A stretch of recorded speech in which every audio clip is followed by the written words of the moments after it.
All right. Hi, everyone. My name is Yasmin. I will be walking you through the consultation process. And so I will be starting out by showing you a template of what we work off when we're doing our consultations. And so I will share my screen with you here so you can get a visual. And so this is our template that we work off of. It's very straightforward. Um, at the beginning of the consultation, I typically ask for them to provide or confirm their phone number and email address. Those two things are extremely important. The phone number is important simply because DoxyMe, the platform that you'll be working off of, can be a bit wonky sometimes, and sometimes you may disconnect. So if you don't have their number, it's difficult for you to reconnect, and they may find some difficulty on their end. And so if they are not able to log back in or access you again, then you're out of a consultation. And so to avoid that, having their phone number is easy way to access them immediately after you disconnect on the platform. And then the email is really important because afterwards you will be emailing them your recommended therapist. And so you want to be able to do that with the email. Um, okay. And so just to run through the template as a whole, of course, you have your name, the name of the person at the top, and just general questions about about their background, right? This is important in identifying a therapist because we want to make sure that their identity is honored, and then also we're pairing them, excuse me, we're pairing them with a ideal therapist that's best suited for them, right? And their identity and all that comes with it, right? So we ask their age, their gender pronouns, their ethnic background, and then we get into the nitty gritty of the consultation, and we ask if they've been to therapy before. We ask this because it's helpful in identifying, what areas were helpful for them in the past if they've been to therapy, and what areas were not helpful. So we don't want to have them relived former experiences that were not helpful for them. So we kind of jot that information down in hopes that when we pair them with the identified therapist, that therapist is aware of that and avoids those things, right? We move on to what brings them to therapy and what are some things that they want to work on, goals. After that, we move on to if they are currently in group therapy or individual therapy or on medication or in care of someone, just wanting to know their overall, background, what's they're currently dealing with, and how it may affect the therapeutic process, right? Of course, we want to know the psychiatric history if they have one at all, history of alcohol and drug use, and the frequency of it. We want to assess, risk, and by, addressing if they are currently at risk of self-harming or had a past of self-harming or suicide attempts.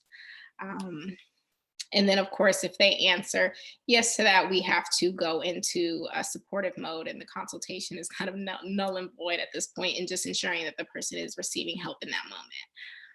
If not, you can move on to just kind of understanding what characteristics they want to see in their therapist. And some of the things that we've had is I want a therapist of Jamaican descent, or a therapist who understands the experience of being raised in an immigrant household, or who understands the experience of being LGBTQIA identified, right?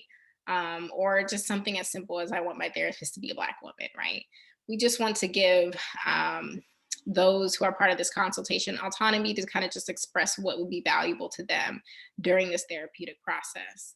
And then lastly, we move into the price range. As you all know, we do not accept insurance.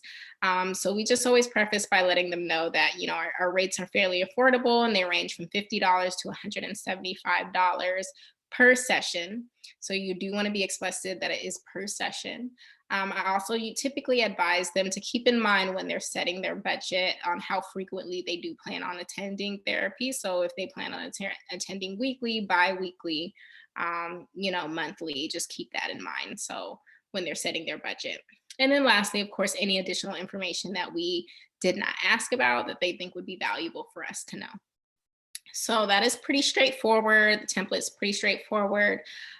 So after that, you just inform them of what's to come, right? What are the next steps? So the next step is that within the next 24 or whatever it is in your time slot or time gate that you all have, 24, 48 hours, 72 hours, whatever, whoever is doing the consultation, that you will send them an email of their recommended therapist. So we advise that you recommend 2 therapists to these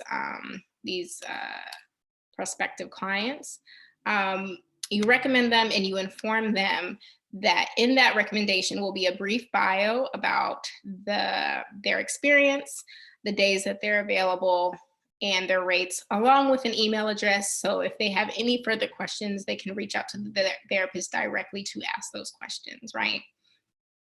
We also let them know that in that email will also be a list of all the therapists that we have on staff that are currently accepting new clients. And I preface this by saying, you know, for whatever reason, whoever it is that we recommend for you, we only simply act as a guidance, and not to pigeonhole them into only choosing those that we recommend. However, if they find someone on that list that they feel resonates more with them, they are allowed to pick from that list, anyone from that list, and schedule with them. In that email will also be a link that will direct them to that therapist, or to the page where all of our therapists are listed, and they just have to identify the therapist and schedule with them. I also let them know that upon scheduling, you will pick the day and time of whoever you select as your therapist. It will take you to PayPal, where we receive our payments. It will request that you pay in full. If they need to schedule, we suggest that if they need to cancel, we suggest that they cancel within 72 hours. As long as you schedule within 72 hours of your appointment, you will be afforded a full refund. Okay, let's see. So let me show you what it looks like when you send your recommendation. So also all these templates will be forwarded to you so that you have it on file. Give me one moment.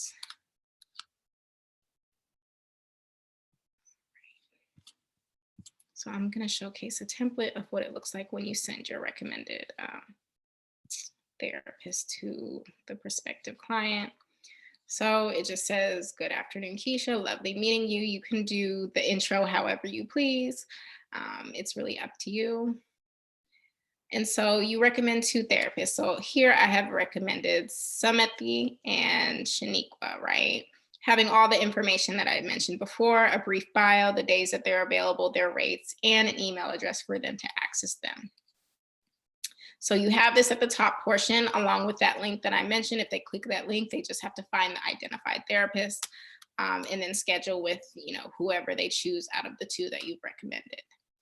At the bottom, you'll find that, you know, I've also listed for you all our therapists who are currently accepting new clients along with their bios, so that you may make the best informed decision for you, right? And so below are just all the clients that I have not recommended, however, are accepting new clients. And so if they decide to go through that list and found a client or a therapist that they feel is best suited for them, they are welcome to go ahead and schedule with that person. And of course, you have your sign off, and then always maintain Amira's information at the bottom as well, right? You will have this template. This is the email that you send to the prospective client. Now, after you're finished with that, the same template I showed you that you gathered all the information, once you've identified the therapist that you chose, for example, Samati and Shaniqua, what you will do will email that template of the information of the age, pronouns, you know, suicide risk, all of that whole template, you're going to email to those 2 therapists, right? So that they just have those therapists on file. So you should have all the therapists that are on staff's email. If not, please just reach out to Amira and she will provide you with their email. You will just email them the whole template. There is no particular structure in how you email them. You can just copy and paste that template and email them directly. When you email them, please CC Amira. Please do not CC the prospective client. These are 2 separate emails, right? So you email your recommended therapist to your prospective client, and then you email the template of the client information to the 2 therapists you recommend with and also CCing Amira. And that, for the most part, is it. You might find that you have questions regarding insurance. Some people are not aware that we do not accept insurance, but we do, however, allow for reimbursement of insurance. So they would have to pay for their session, and then they have to reach out to the insurance to be reimbursed. They typically require documentation. So in that effort, you would either reach out to Amera or the therapist themselves to receive that documentation for reimbursement. And that's pretty much it. Um, and so, yeah, it's a very simple process, really straightforward, in 15 minutes. So, thank you.